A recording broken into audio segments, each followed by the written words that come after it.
Nagaluhan po ako ng ate ko ng Regalo mo kasi regalo.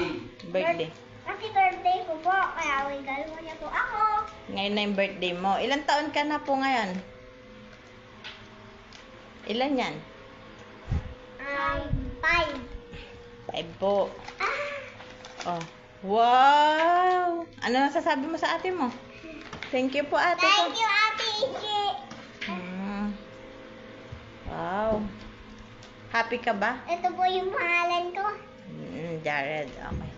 Tsaka candy fruits yung binigay sa'yo ni ate. Opo. Wow, nagkanda ni ate. Ito ni ate, ah. O yan, pagkain. Tama yan. Kasi Masarap yan? pagkain yung gusto niya. Bigyan ko na siya ng... Ah.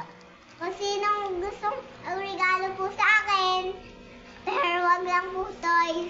Kasi madami na po akong toys. Ano na lang? Mga pera na lang po o kaya mga pagkain. Yun na lang daw po. Opo, yun na lang po. Bye-bye! Bye-bye po guys! Ito po yung candy na binigay sa akin ni Ate Ichi. Okay, bye-bye daw po.